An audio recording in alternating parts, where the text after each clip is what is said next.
Hello and happy lunchtime on the West Coast here. I am going live with Molly Parker today, and I am so excited. I'm going to make sure I can get her on here. And I'm going to be talking about FND. I know a lot of folks might have questions too, so drop those in the comments as we get started. Hi, Molly. Hello. Awesome to see your face live Yes, here. you too.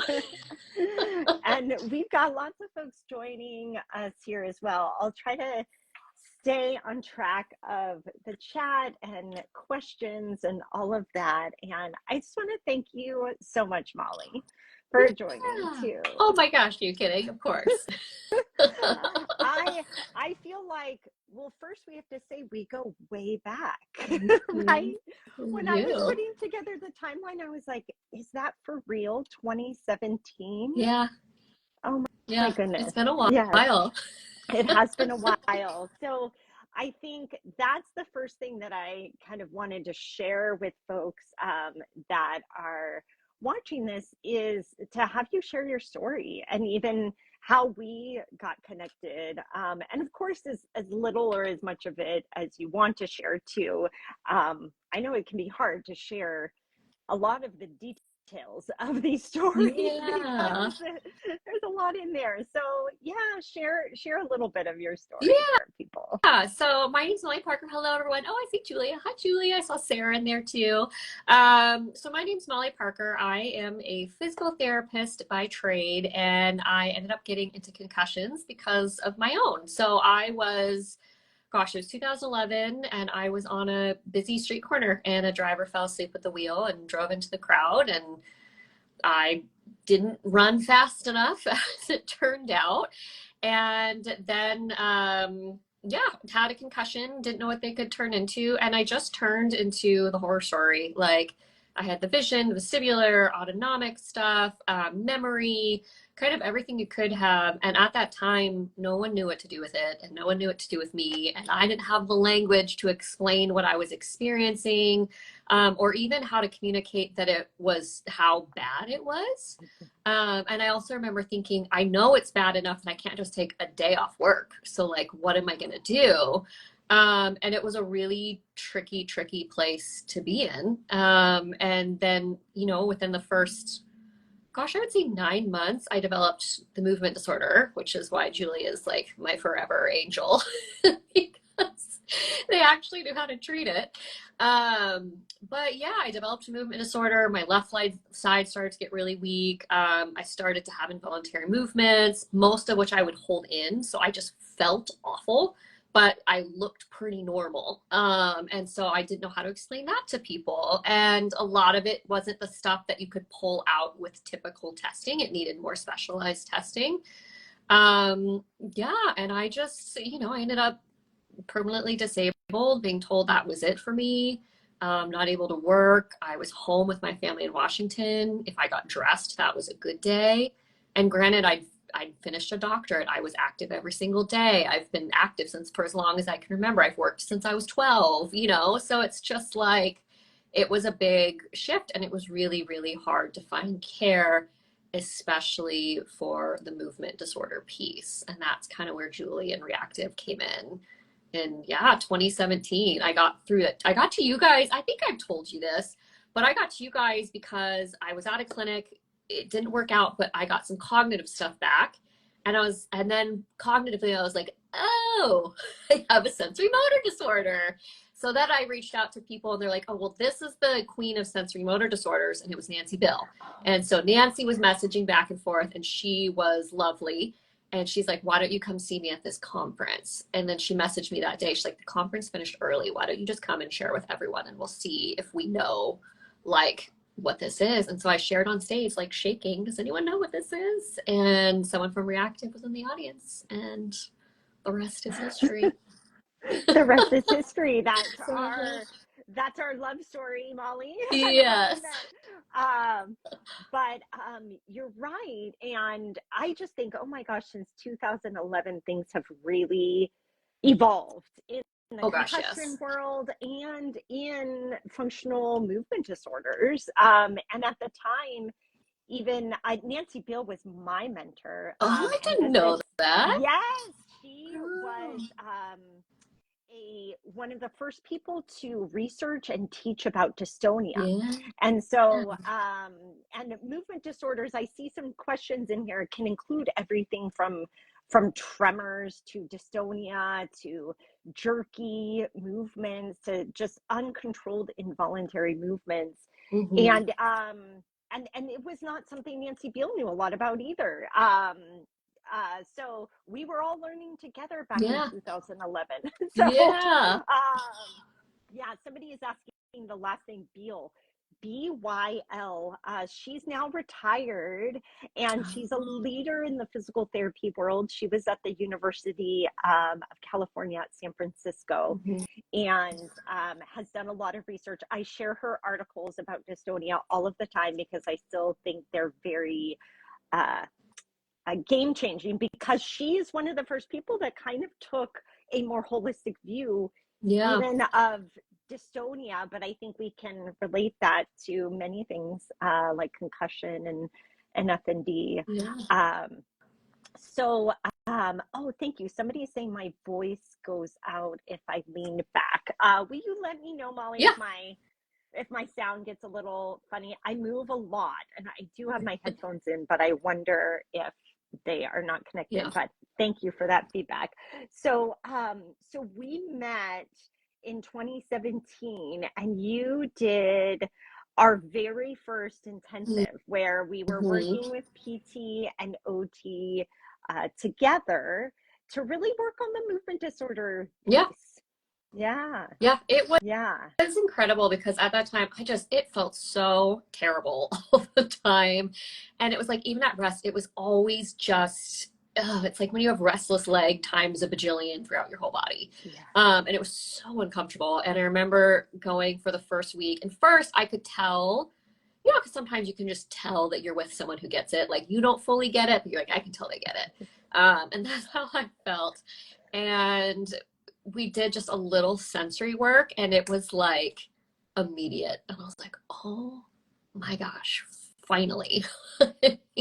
Finally. And then I remember having a chat with the therapist at the time and being like, God, I wish I would have known you guys in the beginning. And then we were like doing the math, and we're like, it didn't even exist. Like when I first had it, like that person hadn't even been trained yet. Your fellowship had just started. Like it was all so new, and I felt so fortunate to have made my way through knocking on a lot of doors to get to yours. But it's just, I think you and I both work really hard to make sure that people understand what's happening sooner and get to the right places sooner, because it was just like, oh my gosh, this is Yeah. like Yeah. instantly I knew I was in the right place. Yeah. Yeah. That's a testament to your persistence because you did knock on a lot of doors. I sure did. And somebody asked too, what were some of the things that you tried before you found us? Because this all occurred in 2011. Mm-hmm. We met you in 2017. That's a good chunk of time. Yeah. And you had done a lot of things and some were helpful, maybe more than others, right? Yeah. I'd done a lot. There wasn't anything that was like a major boost the way it was when I was there, but I'd done, gosh, the first 2 years, no one knew what was wrong with me at all. I went to multiple different types of doctors, from neurologists to functional medicine to the physical therapy clinic I was at. We didn't really know how to handle it. To chiropractor, to acupuncturist. Like I saw everyone, and nothing, it would maybe take the edge off a little bit, but nothing was real targeted. And then probably I saw a psychologist who kind of helped me like comprehend cognitively the situation I was in. And that helped turn around, getting me back home, which is where I needed to be. And then it was, I think, year 3.5, 4, I'd met one gal who's a cranial sacral who kind of knew some stuff, and she just having her reassure me was amazing. She was really helpful. And then we met a guy in my hometown of Spokane, Washington, who did neurofeedback, and he was the first one who did a QEEG, and a lot of things showed up. And so it was the first tangible something's going on.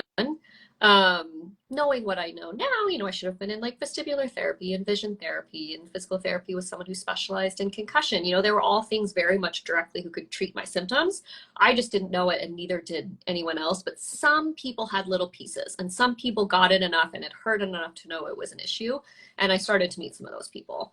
And I did a little vision therapy, which kind of helped, kind of didn't. I'd done like an intensive in Utah, helped cognitively, didn't help with the other stuff. And then I'd made it to you guys. So I'd been actively trying the whole time. I'd be in my living room trying everything I could think of as a PT, which usually honestly wasn't like a lot of things I probably should have been doing, knowing what I know now. But it was like, you just didn't know, like, you didn't have the guidance. So I did a lot, but I wouldn't say that I got a ton of like targeted care from people who really knew their stuff. Mm-hmm. Mm-hmm. And I think the world has changed since that time. I mean, part of it is I don't think the world knew their stuff, right? It still was evolving. What we understand happens in the brain after brain injury, and fortunately, we're in a better place now. I'm still grateful to people who like they didn't understand it, but they believed me.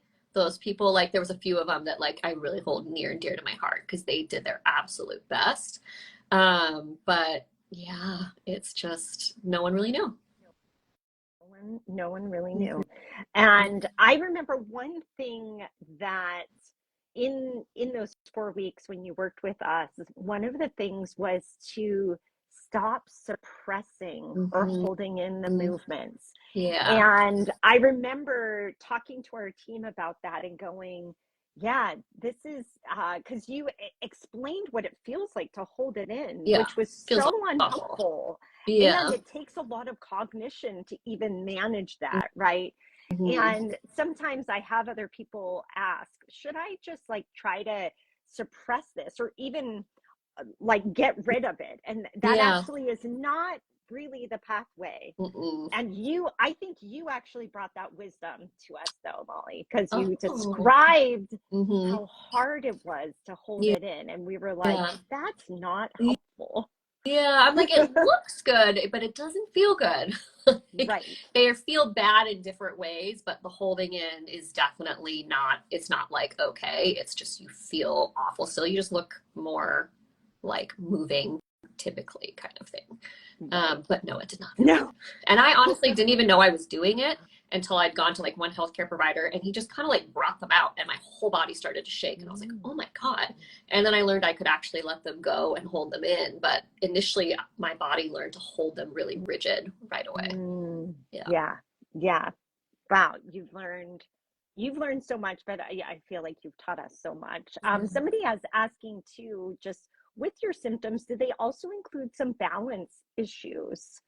Yeah, I had a little bit of periods where I'd like move and I'd graze my finger along the wall a lot just because I didn't know where I was. I had a couple falls. I just like balanced up, particularly when I was tired or if I was like trying to do things where I had to turn a lot, which makes sense. So I'd get some balance up there. I remember being at an event for my mom's friend once. And I was standing by the bar, not because I was drinking, but I went to like walk to see my sister and like half fell over. And I was like, people probably think I'm drunk. But I hadn't had anything to drink. So I had a little bit of that. I had a lot of more of a sense of felt off and not right. I would get some of those vertigo swings, but not a ton. But I mostly felt off and like I really had to hold myself rigid or I couldn't move my head much. I think that makes a lot of sense. And as you know, that is what a lot of people describe in that perception of really being off. So we had four weeks together, and I'm curious, what that was a while ago, but what were some of the things that you felt you gained from that initial bout that we had? I felt that I had a path forward. I felt hope. I felt that I understood now what I was dealing with. I felt like it had a name and it had treatment and I had people that knew what they were doing. I could feel like the relief, like I was shaking less, and certain parts of my body were moving better. I think it was just and I think what you guys do really well too. It's the comfort of knowing that someone's like in it with you. Like I've been to clinics where you're kind of just like, you're the hour of the day and you can tell they don't think about you before or after. Whereas when I'm over with you guys, like, I feel like I have people who are like actively devoted to my recovery and like helping me through it. And we do it together. Like, but I think that's a big difference with that clinic too, is after, especially injuries that aren't as understood as well or validated as often, having providers like that make a really big difference, because then I don't feel like I'm doing it alone. I feel like I have people like on my side, kind of a thing. Yeah, and I know that's a big piece and when you talk about how much you were doing on your own to try to figure things out and find Mm-hmm. providers, and I mean, that's a full-time job for Yeah. one, but it's a lonely endeavor Mm-hmm. when you're on your own. Yeah. It really is. Yeah. So having a team alongside you, and like you said, not that we're doing it to you, because Mm-hmm. you're I am actively involved for you're sure. Yeah. actively involved. You are so involved. Mm-hmm. Um, and there are loads of questions for you that I see coming up here. Particularly, someone else said suppression of movement always made it so much worse. Now, somebody else said, what if it feels better to hold it in? Sometimes my neck would be so bad, especially when it's head and neck. Like holding that in might be a little better. I mean, they're both not great. There was some moments where holding, like especially like head and eye stuff, felt a little better, and then other moments where I'd lay down and just like let it rip. But yeah, I think I experienced a little bit of both. Overall, learning when to unsuppress it and how much over time I feel like was really key. Yeah. Yeah. I was thinking the same thing for the head and neck, and thinking, I love how you said like lay down. Like sometimes it might be doing it in a more supportive Mm-hmm. position, Yeah. so that if you're having tremors and movements, sometimes that is something that actually needs to be expressed through your body, and holding it in can make it worse down the road, even if it's not in the moment. Yeah. But this is, for this question, I feel like this is a very person specific. Why is the body moving, right? And what we discovered for you early on, and like as you've been progressing through things, is sensory is such a Yeah. key component of that. Yeah. I Right. think sensory's been one of the biggest. Yeah, I think so too. But where your body is in space, where your head and neck is in space, and if you're getting extra movement because your body is trying to figure out, then it might not be the movement that you need, but you need the sensory input, right? Yeah, a lot of times my body, it's almost like we have a lot of situations, in me specifically, where it's like my body just doesn't know where it is. And if we can give it some sort of input to be like, here you are, it calms down pretty readily. It's the best feeling. Yeah. Like, whenever we get like they touch me in just the right spot where my body's like, there I am. Like sometimes I mean, I clear up like instantly some of the times, and it's starting to hold longer and longer and longer. And it's definitely a process. Like I want to make sure people understand that it's been over time, and it's been with different movements and different feedback, and gradually progressing. But the sensory component has been huge. And it was a little more autonomic too at first, and I think that's gotten much, much, much better. And then a little motor control, I would say. Yeah. You just made your pie chart there, Yeah. Molly. I know you know the pie chart really well, but I think that's a really good point. It's not that a little touch at somebody's shoulder and they're magically cured. It is that like, oh, there is an area that maybe that person needed more proprioceptive or touch input, and now we need to train that and improve that. I think it also dispels one of the myths that you shouldn't put your hands on somebody as a clinician, right? Because actually that proprioceptive input is really telling to what a person needs. And then you find ways, obviously you can't take somebody's hands home with you, but you find ways to improve that through training. Yeah. But I've had other clinicians say, oh, I shouldn't put my hands on that person. Yeah. I wouldn't be where I was if I didn't have the hands. Yeah. No, you're not. We were not making Molly dependent on us by putting our hands on her. Yeah. You know, if you look at her now, that is not the case. Mm-hmm. But we learned a lot by doing and providing some of that input. Yeah. Somebody is asking, was it an in-person intensive? So yes, you were in Washington, but you actually came down for 4 weeks. Yeah, I did. I luckily actually had family in the area. I saw my cousin on here. I don't know if he's still on here, but hi, if you are, who's in the area I'm in now in Manhattan Beach. So I was able to stay with them and then go to the intensives. And I think later I would do like little Airbnbs by the clinic too when I would come down again. But yeah. Yeah, that was the other thing folks had asked, kind of like, what was this time frame? So we did an intensive in 2017. It was 4 weeks. And then we did little boosts of a week at a time, kind of based on when you were able to make the trip and the logistical pieces work, right? Yeah. And then I'd have stuff to work on while I was gone. And yeah. Lots to do in the in-between. Yeah. And someone is commenting here too, my problem is typically pushing too hard. And I know, I'm sure most of us have experienced that as well, like a no pain, no gain, kind of sentiment. It was like a mindset switch for me, because I think when you come from a world of like, oh, if I just try harder, I can do it, like so many of us are taught, or like that productivity is worth, like so many of us are taught. I also think when I would get a certain level of symptomatic, it was hard to stop myself. Like I'd almost lose the ability to be off, like just defaulting to whatever I was doing. So I think it was a couple things for me. It was one, understanding like my brain's capacity, understanding like you guys use a river, other people use spoons, some people use buckets, but we're all talking about this understanding of capacity and that you have a certain amount of energy in a day. So pacing it in a way that you're going to stay somewhat full. I think learning that was huge for me. And then just getting a general idea of like, what am I actually doing in a day, night? So then I could start to look ahead and be like, oh, I have 2 really big things back to back. Like, I'm not going to feel well. Let me spread those out. Those kind of things were really helping. And then during a given thing, when I wasn't quite sure, like, is this okay or not? I would use the 2-point rule, which is like, okay, I'm going on a walk. I'm at a 4 out of 10 overall, not just individual symptoms, overall. And then once I'm getting past a 6, okay, let me stop and take a little break. If I recover, let me go a little more. If I don't, then that's my stopping point for today.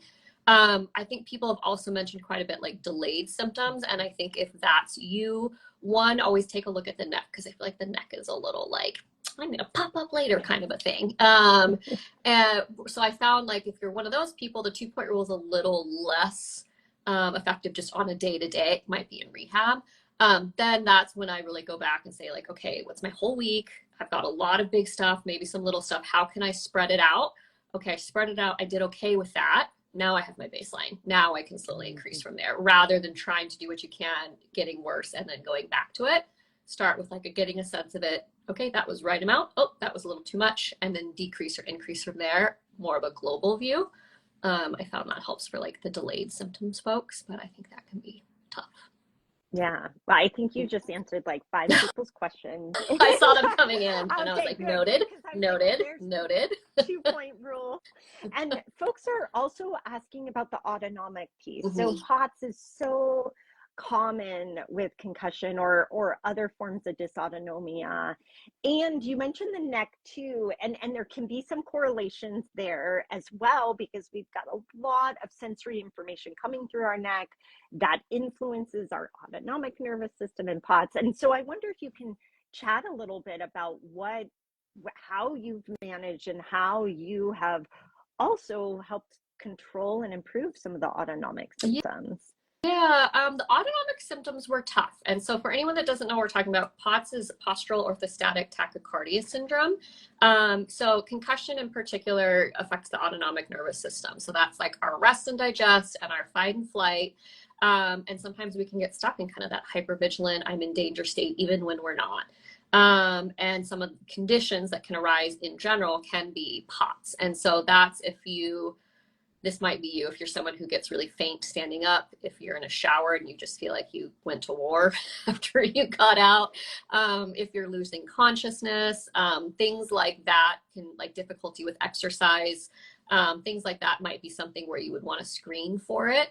There can be exercise intolerant too, but something that you would want to screen for it. And then if you do get diagnosed, then it's a matter of, there's lifestyle stuff with like hydration and your position and compression socks, nutrition things with like salt and whatnot, certain medications.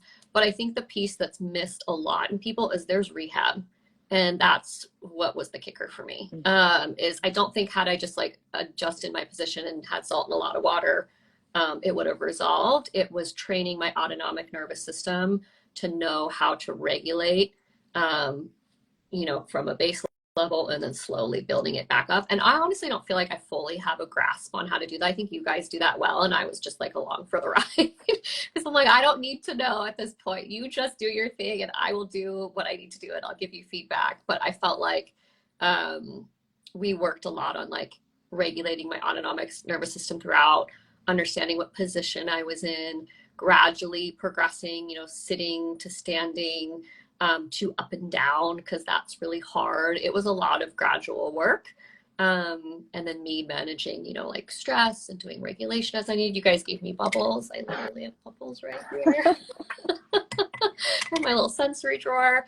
So I felt like it was the rehab process along with the lifestyle stuff that really made the difference for me. And we were talking last week, and I think my POTS is mostly resolved at this point. And it was pretty bad for a long time. So yeah. And yeah, I can attest. It was really disabling for you. Yeah. And that's actually some of the folks' questions, can that get better? And I think you just said yes. And this is part of, I do think, and we see it get better a lot with rehab. And so I know from being little bits and pieces of your most recent, so I should share with people, most recently, now Molly is not in another state and nearby us, and we can work more regularly and kind of more spread out. It doesn't have to be so intensive, and really fine tune and adjust. And I literally cried when I saw the video of you running. Yeah, Molly. I know. And that's been part, but it started with like a minute on the rower. Yeah. Right. Yeah. I think I started was with you. So I've been here a little over a year now. And we started, like, I remember chatting and we were rowing. And so I started with the rower. Then I went to the bike. Then we went to kind of some like, up down gym type stuff, maybe like, toe taps on a box, things like that. And then we went to running. So it's been a progression, and I want to make sure people understand that. I get messages that's like, oh, I tried this and I feel so down on myself. I'm like, no, I worked up. So you can hang in there. It's finding where your body's ready to start. But but it's exciting to be doing stuff. I did a Pilates and a yoga class this weekend. And felt pretty good. And then I got cleared for hikes. So I'm going to do like a little hike on Wednesday. And moving again feels good when I could barely walk for more than 3 minutes without feeling like death. So yeah. Well, and then you get into what could be a kind of downhill spiral for your nervous system is actually uphill, because movement is so regulating and helpful for the nervous system, but you have to build the capacity. And it's not that we never tried something and you didn't get flared, right? So it happens, and it will probably happen for most people, that you might push it too hard one day or try something new and it was just too soon, and then you go back. So and keep building up again. And that's something that I think I really saw in you. I mean, Molly, you have an extra special understanding as a PT, as a person who has experienced this far more than I could ever have, or many other clinicians for that matter. But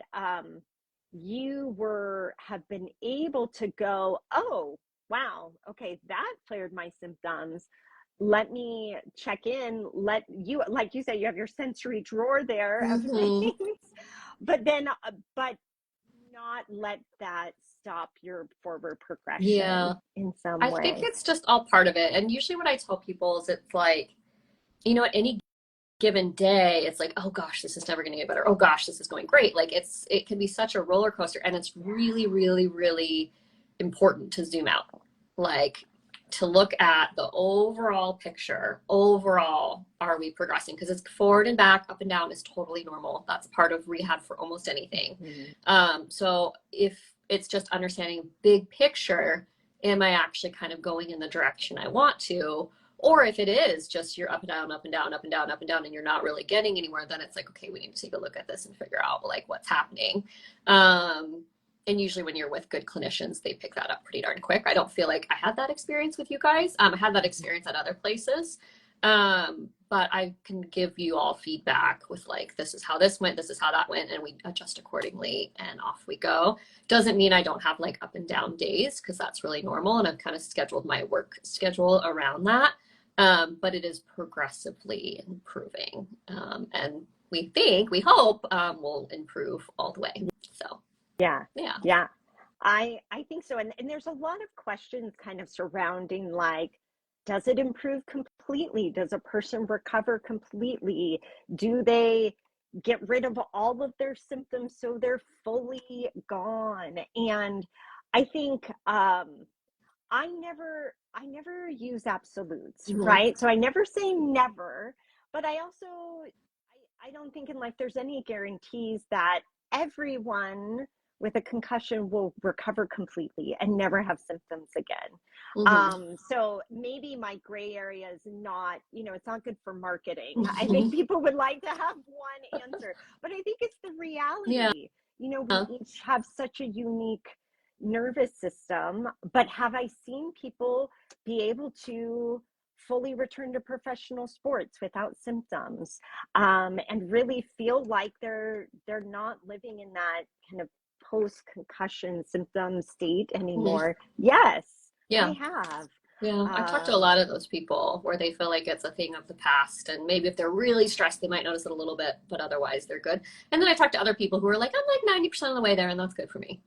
So, yeah. yeah, yeah. And what an individual um, choice in a way. It's like Yeah. I'm here and I'm living how I want, Yeah. and this is good for me. Yeah. That's been coming up a lot lately. I think I'll have to do a post this week because like a lot of what are we calling recovered? Like how do we Ah, define that? What does that actually mean? When someone says fully recovered, I'm like, I don't know that we have in the concussion world, at least I don't know if there is an FND, no. like a definition of you are fully recovered equals. Yeah. Yeah. Yeah. We don't have that in any diagnosis, Yeah. right? Even Yeah. if you look at broken That's bones true. on imaging, you still see the where it occurred, That's right? true. Like, Yeah. so is that what we need? Yeah. Or is it, in the research, people do look at, number of symptoms, but also life. Yeah. What life is happening, what is occurring. Yeah. Um, Yeah. and I have like a definition in my head. I just don't know if it matches everyone else's definition. But I'd be curious to hear what like other clinicians and people going through it, like how they define that exactly. yeah, Yeah. yeah, yeah. A person by person basis for Yeah. sure. Now, somebody is asking about your exercise Yeah. tolerance and um, what that kind of looks like now. And I think this has been such a big part of your latest bout of therapy, right? Is Yeah. really, and when we say exercise tolerance, and other folks have shared in the comments that working on the exercise tolerance has been one of the most helpful Yeah. things. And actually, in the literature, this is one of the most helpful things post concussion. Um, but I will say it's not just exercise, right? So it's the exercise and the autonomic and the sensory. It's like all of those pieces combined together. But Mm-hmm. maybe you could talk a little bit about the exercise tolerance component and your experience where Yeah. you are now. I mean, initially it showed up for me as like, I went to go on a little run like 2 weeks after my accident, and I had the worst head pain I've ever had in my entire life. So sometimes, like, as the heart rate increases, your symptoms really increase. That's something we look at for exercise intolerance. And then with the POTS, we know that's much harder too, exercising in general. So what it's looked like here has been, we started, I think, with the rower. So the start was like the right exercise for me. I'd say like exercise selection. So walking wasn't it for me. Like I was not quite ready for that. I needed something seated. So we looked at kind of the rower or the recumbent bike. My body and myself just kind of liked the rowing. Like I like to picture like I'm on a lake. So we started there, and we started low. And so it was like a few minutes, and then I would do a lot of breath work afterwards. So a lot of breathing, maybe blowing bubbles, and that's where the autonomic regulation comes in. And we kind of increased, the time, the intensity. I gradually needed less of the bubble stuff. They would give me some sensory feedback sometimes. I eventually needed less of that. We did some dual task to keep my focus external, more for the movement disorder. That would help. And then it was gradually increasing the exercise length, increasing the intensity of it, taking away some of the sensory, taking away some of the regulation after, not all of it, but some of it, to as my body adapted on its own. And then we got into more like strength training, because that was really hard for me, which I loved getting back to. And we've slowly progressed from there. My symptom tended to be, we knew if I got a little nauseous, but not too nauseous, we were on the right path. Because that's like my sign of like, oh, I need this. It doesn't feel great, but I need it. So now we know when we start something new and I feel a little sick in the beginning, we're like, okay, this is like, we're on the right track, because this is probably what I need. Not too long. It wasn't like an all day thing or anything like that. It'd be a few minutes, but yeah, we kind of gradually progressed from there. We'd walk outside a little bit. They'd talk to me to give me like outside distraction. Maybe we'd play, Can You Name Everything Red, stuff like that. And as I improved aerobically, and as I improved with all the other stuff, I needed less of the kind of rehab components put into it.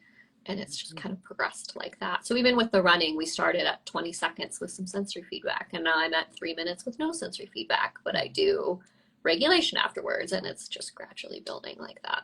Yeah. That's so helpful, I think, to hear that progression, and knowing and understanding, as someone commented here, that walking was helpful for them, but not rowing, and how personalized that is. That's why I have to say there's no protocol here. There's no one size fits all. I should say we have some nice exercise progression protocols, but not one for every person. Yeah. And again, we've learned so much from you, Molly, because you're great at giving feedback about that. Now, another thing that folks are asking about, and I wanted to ask you too, was getting back to work. Yeah. This is a really big one, and it can flare symptoms for people, as somebody's describing here in the comments. But it can be so important too. So I wonder if you can talk a little bit about how you have started to get back into work. Yeah. So we started slow. So I started with a few things. Like, I knew you're going to need a day off in between. So I think I started with like a Tuesday, Thursday. I started, before I did anything publicly, I just started on my own. So I remember talking to one of your OTs, and I was like, I want to get back to screens. And she's like, why don't we start with screens? And I loved this. She's like, but look up stuff you love. Like, I was going to go on a trip to Bali. She's like, look up stuff for Bali. She's like, I want you to develop like a healthy relationship with the screen rather than like doom and gloom. And I was like, oh, that was so smart. So I started just looking like up fun stuff on the screen for a certain amount of time. And then I started, I think, with 2 hours, 2 or maybe 4 hours a week. Kind of saw how I did, and then progressed from there. So I'm up to about 16 hours right now. But we would do like a little, oh gosh, I'm blanking on what we did. Like, if I was working on reading or working on screens, I'd be doing my exercises, and I'd be like looking at a screen and trying to read something. So we kind of worked it into rehab too. But it was very much knowing that it was slow, that I was going to take my time. that I was going to progress as I was ready. If for me, I know that if I'm like on the edge of, oh, I could do a little more, maybe not, I wait a little bit and then I go up. That seems to serve me. If I'm like kind of on that cusp and I push up, I don't do as well. So it was things like that. And it was gradually increasing my hours. And once I got to a certain amount on Tuesday, Thursdays, it was like, well, let me do it.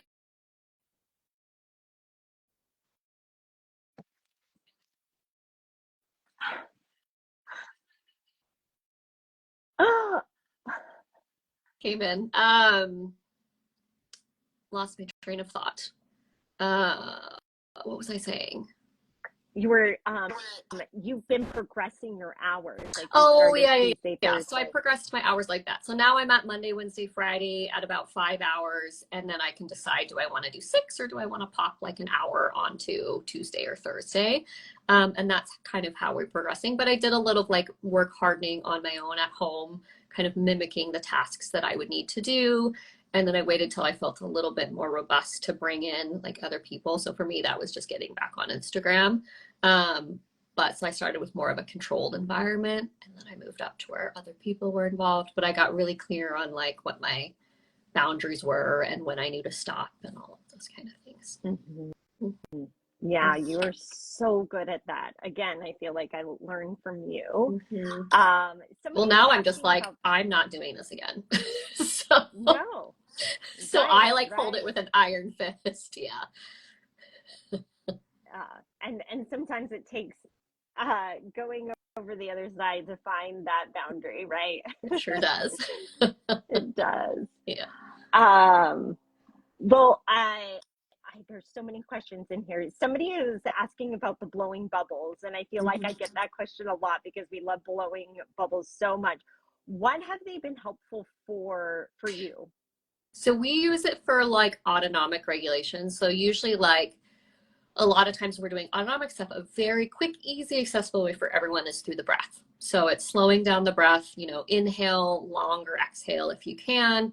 For me, with the movement disorder, it also helped me to get out of my body almost, like I was too internally focused. So bubbles are a really great way to like breathe, but be focusing outward attention. So like I have them here. And so you're just blowing out and you're kind of focused on like the outward, making the thing with your lips to blow. It's kind of fun, which I like having a sense of play. Like in my rehab too, I think was really therapeutic for me. So we use it. Yeah, it's a good way to do autonomic regulation when you're doing breath work and you're like, I'm doing the breath work, but I feel like I'm almost so focused or so wound up that it's like I can't relax. The bubbles. We call it intermittent bubble breathing. We were joking. That's what we documented as. I love that. And I have found it so helpful. So many people have just been like, just breathe or like do a diaphragmatic breath, and actually symptoms get worse because Yeah. it's either too challenging, they don't have access to that, and it brings a lot of focus on the body, and symptoms sometimes. And somebody else is asking about autonomic regulation, and actually you have a couple of really nice resources that that talk about these things. So I want to be mindful of our time too here, Molly, because it's already 12:45. Gosh, time flies. But people are saying, yeah, I'm too wound up to do breathing. Somebody else says, I love the bubbles idea. But there's a lot of other different ways that you can connect to autonomic regulation. And typically what we're looking for is a balance in the system of autonomic is kind of our automatic part of our nervous system that provides regulation and homeostasis to our breathing, our heart rate, our blood pressure, our digestion, all of those automatic things in the background. And so what would be some of the, I want to have people find your resources, because I'm going to tell people I teach at USC. We actually use Molly's resources to teach PT students. They're so good. Thank you. And you've been on a bonanza of sharing a lot of things this Yes. month because it's Brain Injury Awareness Month. So what's on the docket for this week, actually? Ooh, well, so your girl is pacing. You'd be proud. I was going to do it today, and I was like, I'm going to push myself too much. So it's coming Wednesday, but I'll tell you all early because you're here. So this week, there's an ebook that comes out on neuroplasticity. And one of these sections is regulating your autonomic nervous system. And I give you 3 different techniques in there. And I specifically chose them because each are a little bit different. So like we talked about, some people do really well with one type of breathing, other people don't, vice versa. So it gives enough in there that you can pick and choose something that's going to work for you. Because they tend to be the ones that someone will get something, like it'll hit for one of them for you or all of them. So that's going to come out this week. It'll come out on Wednesday. We've already done the Living with Concussion Symptoms PDF, which is one of my favorites. And then this week we've done Peter Pan Breathing, which is an autonomic regulator as well. So if any of those anyone wants that, just message me after this and I'll send you the link and you can scoop that up. But just some freebies to help you navigate your journey a little bit easier. Yeah, and this is something that we didn't talk about at all, Molly, but really part of your work and your focus is advocacy, education, and community around concussion. Yeah. And so as you've started getting back to work, I've been so thankful because you have all these great resources. And where is the best place for people to find you? Is it to just follow you here on Instagram? Right now it's Instagram. Okay. I'll be getting my email list started a little bit too. I've been doing a lot of rethinking. It's something to kind of put on your guys's, not barometer. You know what I'm trying to say. On your mind too. On our radar, yeah. Yeah, thank you, radar. That's what I was looking for. Is now that I'm getting back to work, I want to make sure I'm setting myself up in a way that's really conducive to my healing and that's really conducive to feeling good and that's really conducive to just long-term ways that I can support my health even long after I hope these symptoms are in my rearview mirror. And so one of the ways I've done that is I'm like, okay, is there things that I don't want to get myself stuck into? And I'm like, I don't want to get myself stuck into like a weekly letter. I want to send it when it feels really good and really juicy and I have something so good for you and it's like worth your time and effort. So that's how I'm going to do my email list. I'm going to send you, I'm not going to have a set schedule, but I will send you like the best and the goodness when it comes out so that it's always coming from a place where I'm good and supported, the information is good, and it's coming from a place of excitement and wanting to share, rather than just like getting something out, because that's hard for me. So things like that. Other people love to write and they do one every day. So it just depends what it is for you. But those are kind of how I'm starting to make those decisions as I set things up going forward. So Instagram would be the short answer, but then we'll get you on my email list because that's how we can always stay connected no matter what. Instagram could go away tomorrow. We want to make sure that we have a connection to each other if we want to keep things going. So email would also be a good way to do that. But just right now, message me on Instagram and I'll get you all squared away. Awesome. Yeah, I was going to say one newsletter a year from Molly is worth one a week from most people. So yeah, I want people to have a way to stay connected with you and to keep learning as we have from you. And I also, I feel like your story, this has been a long journey. I mean, 7 years that I've known you, but 6 years before that. So it's been, what is 13. That, like 13? Yeah, 13 years. And we hear from a lot of people that may say, well, it's been over a year. Can I get better? Or over 5 or over 10. And, here we are 13 years later. And I'm curious, what would you share? So 2 parts here, both for people post-concussion or with FND, but also for clinicians who may also not be sure that somebody can get better. Yeah. I think the brain is one of the most resilient and adaptable and trainable and like learning machines we have. I think we're just barely starting to understand it. And what I feel like I'm seeing, and I don't know about you, Julie, but I feel like the more we learn how adaptable it is. And sometimes it's just we need to understand how to do that. So like for me, for example, I was, not great for a really long time there. Had some improvement, had a really tough situation, had a big health setback that like would have just been hard to get out of, period. And then here I am, and it's 13 years later, and we just do consistent feedback with stuff that my brain needs, and I'm doing hands over fists better. And so I just don't think there is that time limit, particularly when we're talking about more of the functional injuries. I do think people can improve no matter how long it's been. I think we need to take the whole human being into account and what everyone's situations have, even their social life, their work life, their financial strain, all of those things go into getting someone back up and on their feet after things like this. But I do think people can improve no matter how far it's been, and potentially all the way. It just depends on, what particular thing that individual is dealing with. But I would argue there's no better time than right now to be recovering from a concussion. Like we know so much more, and it's just getting better and better and better.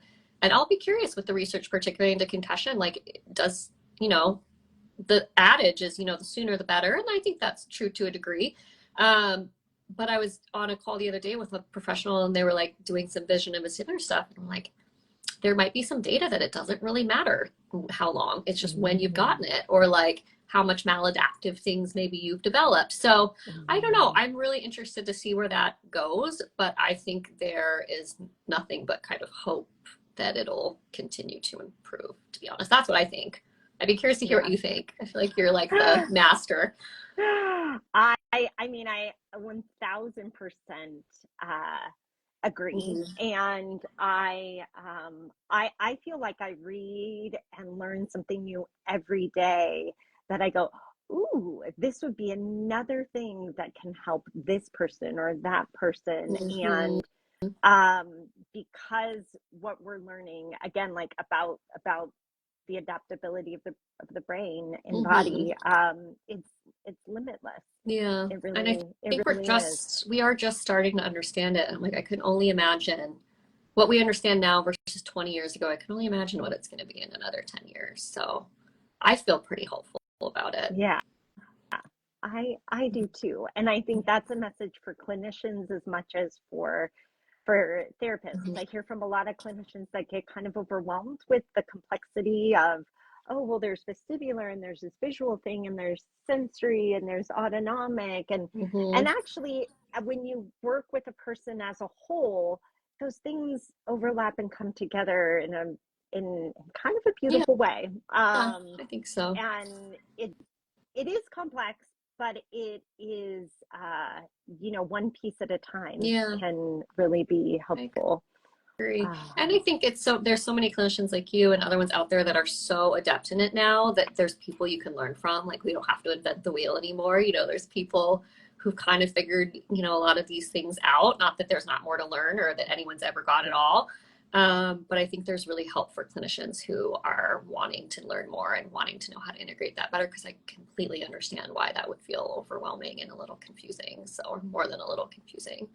But I would just say, there's clinicians that this is their bread and butter. So be sure to reach out to them because, yeah. And I invent the wheel on your own. Yeah, exactly. And I got loads of questions here of like, do you have a provider in Pennsylvania or Texas or? I was not going to let you get off without being like, tell people how they can find someone like you, because I had so many questions like that. I know. I saw that in your stories, Molly, and I was like, I wish I had a location in every state. But we train a lot of other physical therapists, occupational therapists, psychologists, and loads of other clinicians all over the world. And my husband's a genius, and he created a database for us to publish on our website that is going up this week. So you can search through that, and those are our Brain Bites members. So they specifically have done training in concussion and vestibular complex dizziness and functional neurologic disorders and all of the overlap, POTS and hypermobility. So anyway, I'll be sharing that so you can look yourself. And find a provider. And of course, you can come out to beautiful California and work with us. We are limited to working with folks in California or on telehealth here, but we also can provide services now internationally, just not in other states where we're not licensed. However, we do have a therapist licensed in Texas. Okay. So I saw all these. I was like, Texas. I might have been telling everyone. No, we do. So one of our amazing physical therapists joined us from Texas, so we can work with folks on telehealth because we have somebody with a Texas license. We also have a therapist with a Florida license. So I know those are a little random, but certainly reach out to us, and people can apply online now for the program that Molly did and has been a part of. You can apply at our website at reactivept.com, and we screen that. We meet with you to see if we're a good fit, and if we're not, we're trying to find a place that is, because we know it's not always feasible for folks to make it out this way. So I love it. And guys, this is something I would email you. Like, oh, there's a new database out. Just to give you an example. Yes, awesome. I can't wait to share it this week. We've been working on it and getting all the bugs worked out. So we will share that with you all. And Molly, thank you for being a leader. Thank you for being an advocate, for teaching us as we join you on your journey. I feel so thankful. Yeah, I feel exactly the same. I was thinking the other day, I'm like, I don't know what I would have done, like, had I not found you guys. I was in, like, this last year, I was in not a great place. And so just even there, it's such a happy place to be, and it's such a warm place to be, and you feel like people care. And I feel like that made a really big difference for me, both on like the physical and like the mental health aspect of it. And clinicians, I would just say, like, don't underestimate how much that can turn things around for people, because having those kind of places to go to is really, really amazing when you've been through it. So I can't say thank you to you guys enough. All right. Well, thanks, Molly. We're going to keep following you. Can't wait to see what is happening in your world too. So thanks for having me. Thank you. Thank you so much. All right. Bye, guys. Bye.